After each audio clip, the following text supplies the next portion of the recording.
digital itu kan dilihat bener-bener sama anak-anak gitu. Jadi kayak aku sangat menjaga mentalnya mereka. Semuanya demi apa? Demi melindungi mental anak-anak.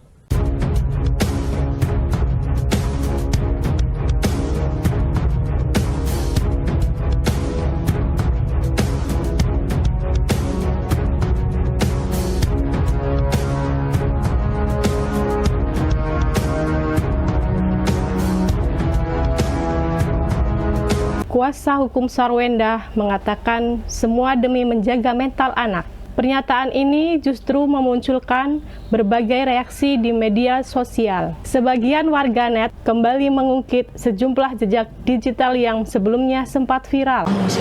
Anda dorong dikit, oke. Tuh, mana nuruti netizen? Itu mah dorong banyak. Ya. Bunda pasrah. Halo guys, selamat datang kembali di Hanel Surapentol, Hanel yang selalu membahas dan mereaksi berbagai peristiwa yang sedang ramai diperbincangkan di media sosial. Di sini kita akan mengupas sebuah isu yang sedang menjadi sorotan publik lengkap dengan berbagai sudut pandang yang berkembang. Kali ini kita akan membahas polemik yang kembali menyeret nama Sarwenda, Ruben Onsu, serta kuasa hukum kedua belah pihak. Pernyataan tentang menjaga mental anak justru memunculkan perdebatan baru. Warganet kembali mengungkit jejak digital lama yang dianggap bertolak belakang dengan pernyataan yang disampaikan di persidangan. Benarkah semua yang dilakukan benar-benar demi kepentingan anak? Ataukah justru masih ada fakta-fakta lain yang perlahan mulai terungkap? Yang membuat publik semakin penasaran, masing-masing pihak kini mulai membuka argumen mereka di depan publik. Bahkan kuasa hukum juga menyinggung dugaan pengaruh lingkungan terhadap tumbuh kembang mental anak, sementara berbagai cuplikan video lama kembali viral dan menjadi bahan perdebatan di media sosial. Di sisi lain, sidang masih terus berjalan sehingga kemungkinan muncul fakta-fakta baru masih sangat terbuka. Tonton videonya hingga usai, karena saya akan memberikan komentar cukup panjang di bagian akhir video. Yuk kita tonton videonya. Apa netizen? Kamarnya lu nggak mau geser. Kan mungkin bukan hanya S-nya saja yang cancong-cancong gitu, tapi mungkin karyawan-karyawan yang ada di rumah itu juga menjadikan itu sebagai bahan olok-olokan. Nah ini yang menurut kami tidak pantas gitu loh. Ya apalagi mungkin karyawan-karyawan yang ada di rumah itu selama ini yang bayar gajinya juga Ruben. Kok tahu Pak? Ada perinciannya. Mbak 1, Mbak 2, Mbak 3 kan berarti mereka juga bayar kan Ruben. Opa. Apaan itu? Gue sih ngomongin kelas sama gue. Gue nggak pernah digrepe-grepe, dibegini-beginiin hanya untuk berjualan. Aduh, nggak pernah say. Dan lu bisa lihat, nggak ada laki gue masuk nge-live di sini. Jualan barang gitu. Iya sayang, aduh, iya tangannya diginiin aja, pasang alis dulu. Ada nggak gue masangin alis laki gue? Nggak ada. Laki gue punya kerjaannya sendiri. Ini kerjaannya perempuan ini, kerjaan istri, nge-live. Laki berjuang di luar. Cara jualan lo perbaiki dulu, cuy. Jangan ngomong kelas sama gue lo. Gue single fighter, lu rombongan, bawa anak kecil segala suruh mijet. Jual BH, tangan digesek, badan dipegangin, ada yang ditonjolin dari belakang. Opa. Apaan itu, ha? Sama yang LC aja tuh masih mending LC kali, karena ketahuan jelas LC. Mau digesek, mau diapain juga. Jualan tuh yang sopan. Belum nikah itu jangan dikasih diumbar. Apalagi live streaming, menunjukkan gestur-gesturnya udah seperti orang yang sudah berhubungan badan, ya, gestur-gestur yang mesum, yang menjurus, memegang bagian-bagian privasi dari perempuan. Itu tidak berkelas yang seperti itu. Mengeluarkan kata-kata kental nih udah lama, ya, jarinya udah besar-besar nih, apalagi tuh, segala macam. Bentuk gestur lidah keluar melet apa, aduh astagfirullahalazim. Itu kalau dilaporin ke komisi penyiaran juga kena itu guys. Banyak kok direkamin sama semua orang. Ada anak kecil lagi. Di live-nya itu habis anak kecil masuk, narik banyak penonton anak-anak kecil karena kan fansnya banyak itu anak-anak. Habis itu ternyata pas begitu anak-anak kecil masuk, yang dilihat orang tuanya lagi melet-melet, lagi dempet-dempet, tangan gerayangan, nempel. Ya Allah, nempel kagak ada batas, nempel. Ya ampun Tuhan, gue sampai lu ini kenapa sih, ini lagi nge-live apaan sih nih? Ya Allah kayak begini. Seperti yang saya sudah bilang, ini adalah pertama kali buat saya. Sangat deg-degan, tapi saya akan berjuang selalu buat anak-anak saya, karena dari awal saya punya anak, saya sudah bertekad akan selalu menjaga dan menyayangi anak-anak saya. Pertama, pesan dari Ruben tetap memperjuangkan HAMI sebagai ayah. Betul. Gugatan hak asuh ini memang untuk Ruben dalam legalitas terhadap hak asuh anak. Dan satu hal yang perlu saya tekankan kali ini adalah bahwa klien kami, Sarwenda, sangat siap menghadapi proses persidangan ini. Dan kesiapan beliau itu lahir dari satu komitmen tunggal, yang mana demi memastikan kesejahteraan, kepentingan terbaik bagi anak, dan juga masa depan anak-anaknya bisa terlindungi.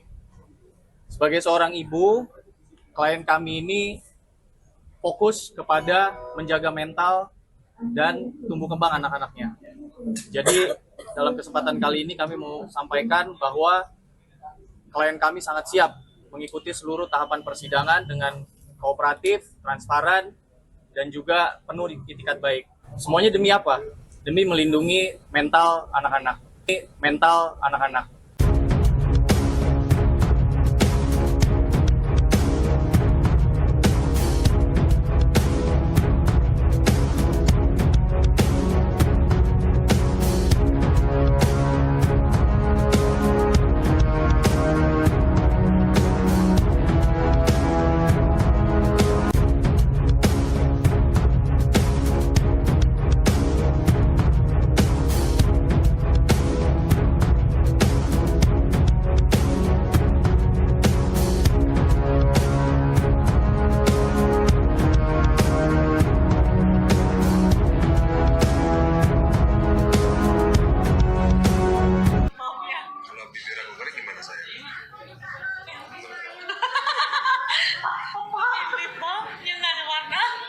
transfer bro. Jadi gimana? Bisa kamu pakai yang nggak ada warna? Anjir. Sendiri.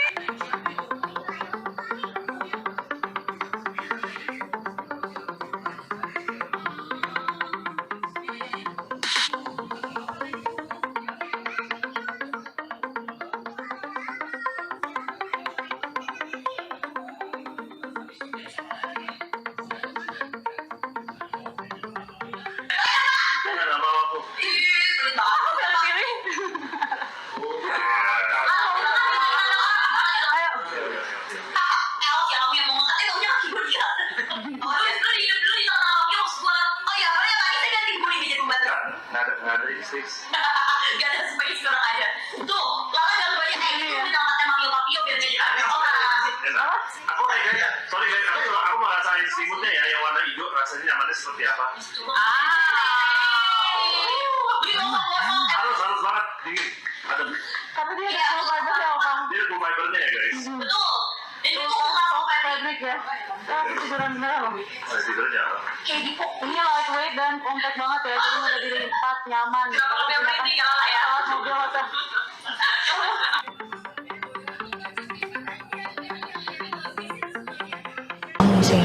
Anda dorong dikit, oke. Tuh, mah nurutin netizen. Itu mah dorong banyak. Ya. Bunda pasrah. Gak apa netizen. Kamu aja lu nggak mau geser. Nggak mau geser, nggak mau dorong. Ngikutin kata netizen. Kalau yang ini yang didorong Papio guys. Oh gini. Jangan ntar alisnya miring. Saya dorong ya Pak. Masalahnya gue kalau dorong dia, ntar gue dikit sama dia, gue mental anjir, harap. gede banget tangan Saudus. Bapak nggak mau manyun dikit gitu Pak? Ayo guys, sama ambil alisnya. Manyun beneran gak? 14.000 jadi Digital itu kan dilihat bener-bener sama anak-anak gitu. Jadi kayak aku sangat menjaga mentalnya mereka. Digital itu kan dilihat bener-bener sama anak-anak gitu. Jadi kayak aku sangat menjaga mentalnya mereka.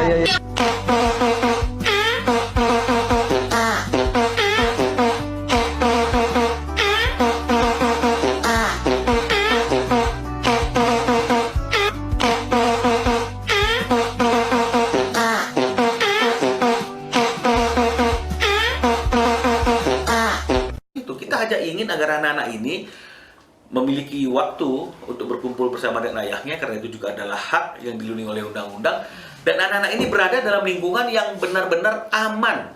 Jangan dalam lingkungan orang dewasa yang tidak dewasa, yang suka membuli orang yang selama ini memberikan nafkah. Jangan suka membuli, mengata-ngatai orang yang merupakan ayah kandung anaknya.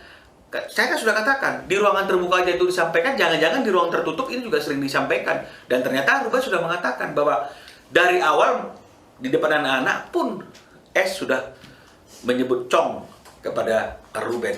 Nah, jadi kalau misalnya ini terus-menerus dilakukan, bahkan mungkin jangan-jangan lebih intens dilakukan setelah terjadinya perceraian. Bahkan mungkin bukan hanya S-nya saja yang cangcong-cangcong gitu, tapi mungkin karyawan-karyawan yang ada di rumah itu juga menjadikan itu sebagai bahan olok-olokan. Nah, ini yang menurut kami tidak pantas gitu loh. Ya apalagi mungkin karyawan-karyawan yang ada di rumah itu selama ini yang bayar gajinya juga Ruben. Kok tahu Pak? Ada perinciannya. Mbak 1, Mbak 2, Mbak 3 kan berarti mereka tuh yang bayar kan Ruben. Kan begitu. Tapi masih juga mungkin terlibat menjadikan Ruben sebagai bahan tertawaan dan candaan, dan mungkin juga didengar oleh anak-anak. Ini yang membuat anak-anak kan nggak sehat pertumbuhan mentalnya. Dan kalau dibilang dia jadi canggung ketemu ayahnya, ya gimana nggak canggung? Kemudian kita mau pakai itu sebagai dasar dan landasan. Tanya sama anaknya, mau nggak sama ayahnya? Loh, anak-anak ini kan masih di bawah umur. Kalau kemudian dia merasa bahwa ayahnya itu bukanlah seseorang yang patut untuk dibanggakan karena cangcong-cangcong ketawain semua, ya lama-lama anak juga akan menjaga jarak. Itu normal, itu lumrah.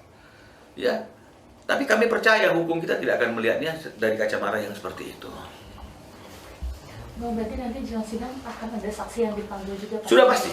Ya, selain bukti-bukti tertulis kan pasti akan ada saksi-saksi.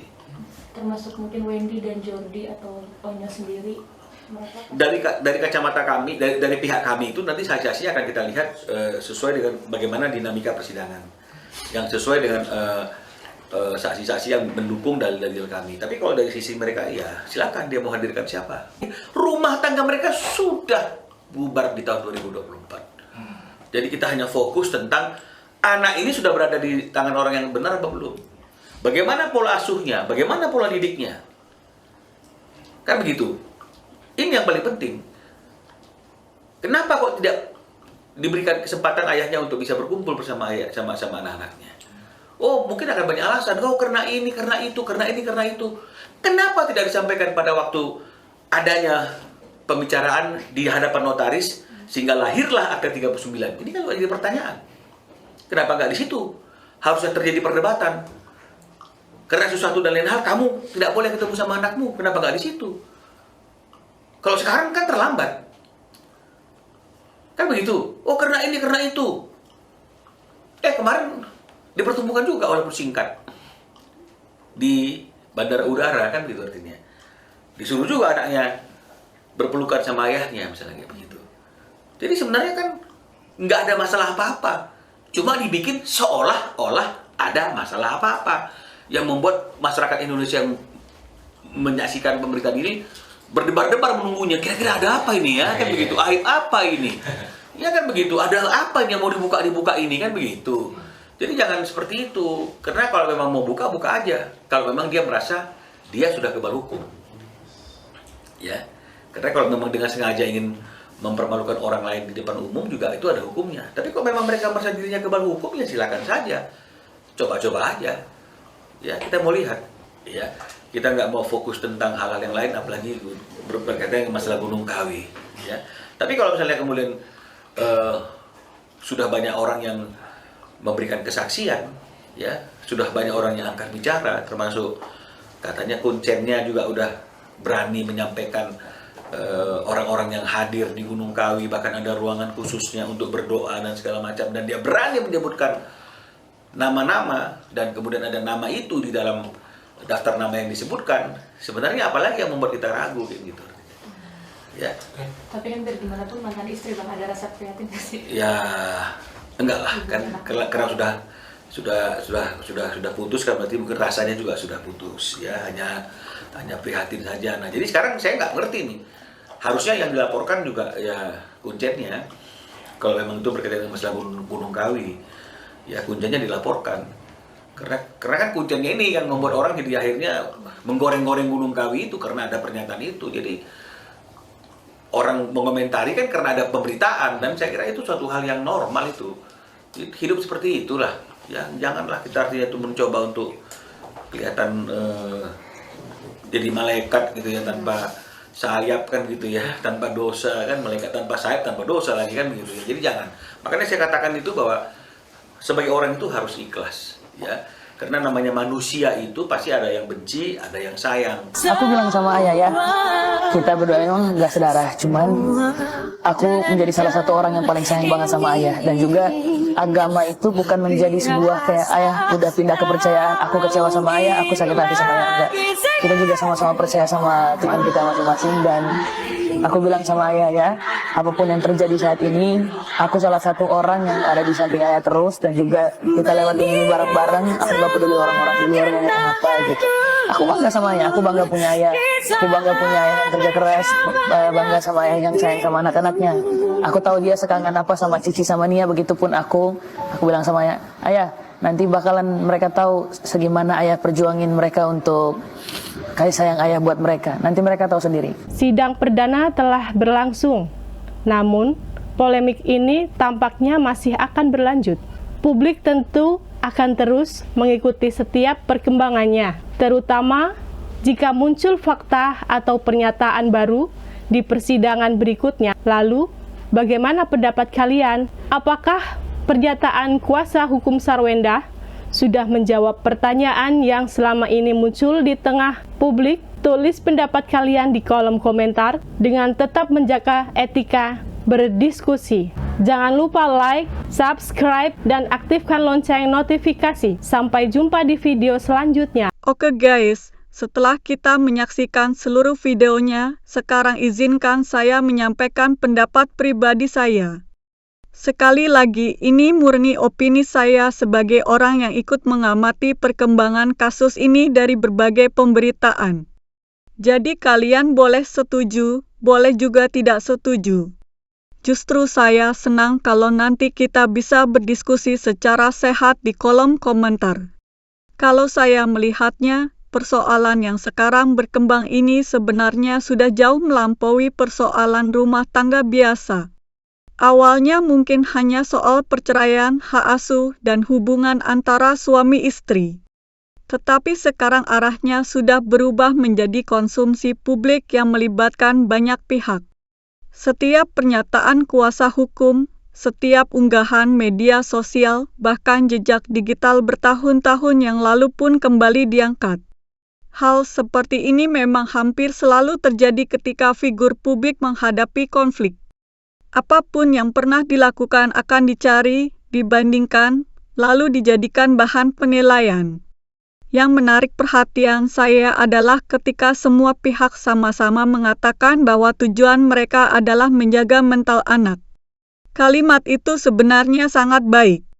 Tidak ada orang tua yang ingin anaknya terluka secara mental. Namun yang menjadi pertanyaan masyarakat bukan lagi sekadar ucapan, melainkan apakah tindakan yang dilakukan selama ini memang sejalan dengan ucapan tersebut.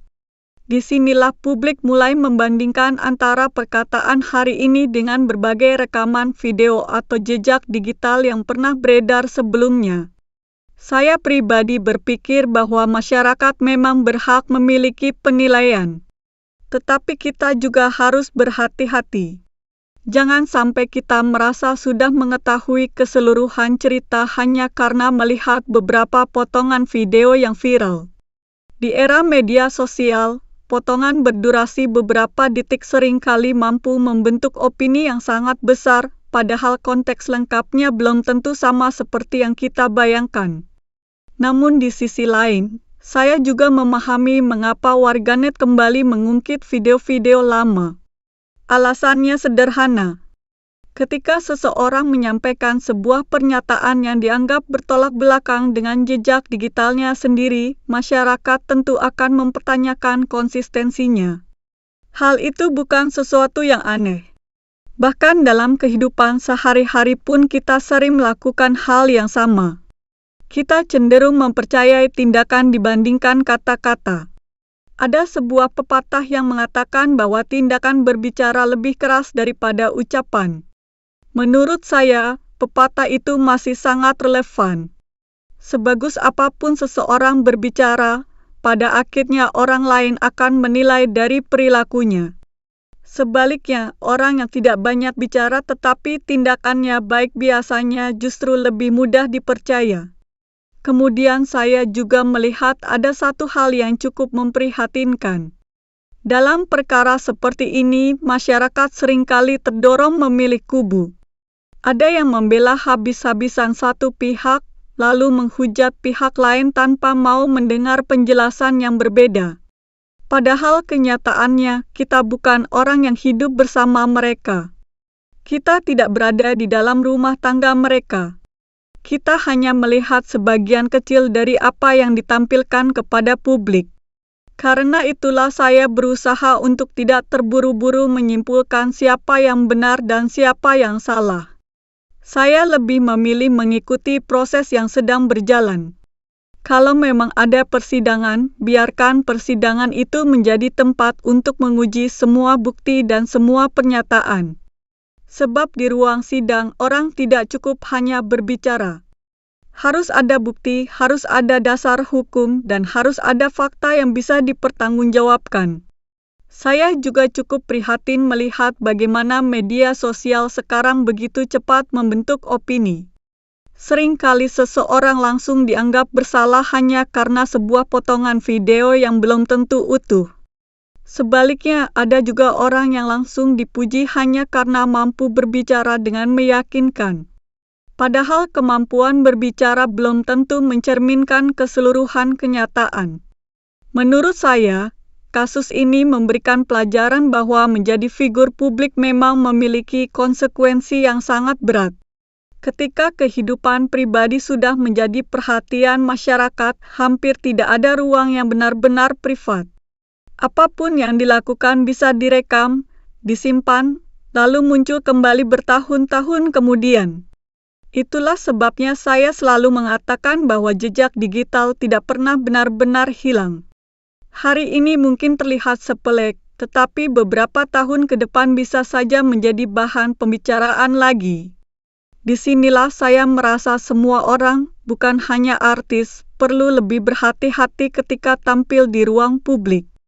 Dunia digital memiliki ingatan yang jauh lebih panjang daripada ingatan manusia. Apa yang pernah kita lakukan bisa muncul kembali kapan saja, bahkan ketika kita sendiri sudah lupa pernah melakukannya. Kalau saya perhatikan lagi, ada satu hal yang menurut saya cukup menarik, yaitu bagaimana kedua belah pihak sama-sama membawa narasi bahwa semua yang mereka lakukan adalah demi kepentingan anak.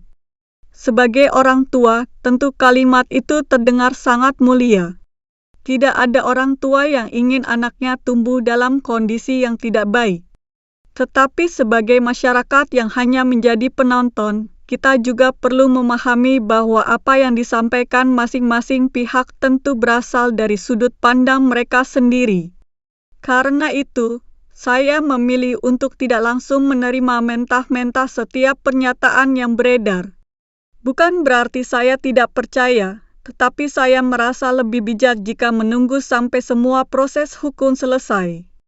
Sebab persidangan memang dibuat untuk menguji setiap klaim, bukan sekadar berdasarkan siapa yang paling pandai berbicara atau siapa yang paling banyak mendapatkan simpati publik.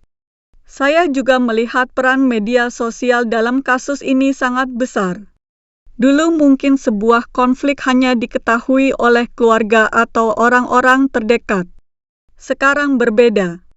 Baru beberapa menit sebuah video diunggah, jutaan orang sudah bisa melihatnya. Bahkan sebelum fakta lengkap diketahui, opini sudah lebih dulu terbentuk. Yang lebih mengkhawatirkan lagi, opini itu seringkali sulit diubah meskipun nantinya ada fakta baru yang berbeda. Inilah yang menurut saya menjadi tantangan besar di zaman sekarang. Banyak orang lebih cepat menyimpulkan daripada mencari tahu.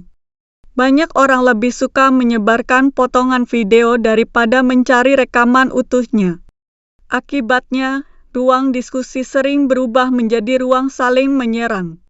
Kalau saya boleh jujur, saya berharap semua pihak bisa sedikit menahan diri. Bukan berarti tidak boleh membela diri, tetapi ada kalanya sesuatu lebih baik disampaikan melalui jalur hukum daripada melalui perang opini di media sosial. Karena kalau semua berlomba-lomba membuka aib atau membuka masa lalu, pada akhirnya yang dirugikan bukan hanya kedua belah pihak, tetapi juga anak-anak yang sejak awal dikatakan ingin dilindungi. Saya membayangkan kalau suatu hari nanti anak-anak itu tumbuh dewasa. Mereka tentu bisa mengakses internet. Mereka bisa membaca berita, melihat video, bahkan membaca ribuan komentar dari orang-orang yang tidak mereka kenal. Hal seperti itu pasti tidak mudah. Karena itu saya benar-benar berharap semua pihak selalu mempertimbangkan dampak jangka panjang dari setiap pernyataan yang mereka sampaikan di ruang publik. Ada pepatah yang mengatakan, lidah memang tidak bertulang, tetapi mampu meninggalkan luka yang sangat dalam. Menurut saya pepatah ini sangat tepat untuk menggambarkan situasi seperti sekarang. Satu kalimat yang diucapkan hari ini bisa terus beredar bertahun-tahun kemudian. Sekali masuk ke internet, hampir mustahil untuk benar-benar menghapusnya. Saya juga ingin mengajak kita semua belajar dari kasus ini. Jangan sampai kita menjadi orang yang mudah menghakimi hanya berdasarkan potongan informasi. Bisa jadi yang kita lihat hanyalah satu halaman dari sebuah buku yang memiliki ratusan halaman lainnya. Kalau kita memaksakan kesimpulan hanya dari satu halaman, tentu hasilnya tidak akan adil. Di sisi lain, saya juga merasa semua figur publik perlu mengambil pelajaran yang sangat berharga. Ketika memilih hidup sebagai orang yang dikenal masyarakat, maka setiap tindakan memiliki konsekuensi. Apa yang dilakukan hari ini bisa menjadi penilaian masyarakat bertahun-tahun kemudian. Oleh karena itu, menjaga sikap dan menjaga konsistensi menurut saya jauh lebih penting daripada sekadar memberikan klarifikasi ketika masalah sudah terlanjur membesar. Saya pribadi bukan ingin membela siapapun. Saya juga bukan ingin menyalahkan siapapun. Yang saya lihat hanyalah bahwa setiap konflik selalu memiliki dua sisi, bahkan terkadang lebih dari dua sisi. Kita sebagai penonton hanya melihat apa yang ditampilkan kepada publik, sedangkan fakta yang sebenarnya mungkin jauh lebih kompleks daripada yang kita bayangkan. Saya juga mengapresiasi apabila semua pihak akhirnya memilih mengikuti proses hukum dengan baik. Biarlah hukum bekerja sesuai mekanismenya. Kita sebagai masyarakat cukup mengawasi dan mengikuti perkembangannya tanpa harus ikut memperkeruh suasana. Karena pada akhirnya, keputusan yang memiliki kekuatan hukum tetap tentu lebih dapat dipertanggungjawabkan daripada sekadar opini yang berseliweran di media sosial. Kalau berbicara soal jejak digital, menurut saya ini adalah pelajaran yang paling penting dari seluruh polemik ini. Banyak orang masih menganggap internet adalah tempat untuk bercanda sesaat. Padahal kenyataannya tidak demikian. Internet adalah arsip yang sangat panjang. Apa yang pernah kita lakukan, kita ucapkan, atau kita tampilkan bisa saja muncul kembali bertahun-tahun kemudian dalam situasi yang sama sekali berbeda. Karena itulah saya selalu mengatakan, Sebelum mengunggah sesuatu ke media sosial, coba bayangkan apakah kita akan tetap nyaman jika 5 atau 10 tahun lagi unggahan itu muncul kembali. Kalau jawabannya ragu-ragu, mungkin lebih baik dipikirkan sekali lagi. Mencegah selalu lebih mudah daripada menjelaskan. Saya juga berharap masyarakat Indonesia semakin dewasa dalam menggunakan media sosial. Kritik tentu boleh, memberikan pendapat juga boleh. Tetapi jangan sampai kritik berubah menjadi fitnah dan jangan sampai perbedaan pendapat berubah menjadi kebencian yang tidak ada habisnya. Kita semua pasti menginginkan ruang digital yang lebih sehat, lebih santun, dan lebih mengedepankan fakta daripada emosi. Bagi saya pribadi, pelajaran terbesar dari video ini bukan hanya tentang siapa yang menang atau siapa yang kalah dalam persidangan. Pelajaran terbesarnya adalah bahwa kepercayaan masyarakat dibangun dalam waktu yang sangat lama, tetapi bisa runtuh hanya karena beberapa tindakan yang dianggap tidak konsisten. Reputasi memang mahal, tetapi menjaganya jauh lebih sulit daripada membangunnya. Akhir kata, saya hanya berharap semoga persoalan ini bisa segera menemukan jalan terbaik. Apapun hasil akhirnya nanti, mudah-mudahan menjadi keputusan yang benar-benar mengutamakan kepentingan anak-anak, bukan sekadar memenangkan ego orang dewasa. Karena bagaimanapun juga, anak-anak tidak pernah memilih berada di tengah konflik seperti ini. Mereka berhak mendapatkan kasih sayang dari kedua orang tuanya, rasa aman dalam menjalani masa kecilnya, dan kesempatan untuk tumbuh tanpa dibebani pertengkaran yang berkepanjangan. Itulah pendapat pribadi saya. Sekali lagi, ini bukan kebenaran mutlak, melainkan sudut pandang saya setelah menyaksikan video yang barusan kita tonton bersama. Saya sangat menghargai jika kalian memiliki pendapat yang berbeda. Justru perbedaan itulah yang membuat diskusi menjadi lebih menarik selama kita tetap menjaga sopan santun dan saling menghormati. Sekarang giliran kalian. Menurut kalian, apakah pernyataan yang disampaikan masing-masing pihak sudah cukup meyakinkan? Atau justru masih banyak pertanyaan yang belum terjawab? Tulis pendapat kalian di kolom komentar, tetapi ingat, mari kita berdiskusi dengan santun tanpa menghina atau merendahkan siapapun. Jangan lupa berikan like jika kalian menikmati pembahasan seperti ini, bagikan video ini kepada teman-teman kalian, dan tentu saja subscribe channel Surah Pentol agar tidak ketinggalan ulasan-ulasan menarik lainnya. Sampai jumpa di video berikutnya. Terima kasih sudah menonton. Semoga kita semua selalu bisa mengambil hikmah dari setiap peristiwa yang terjadi.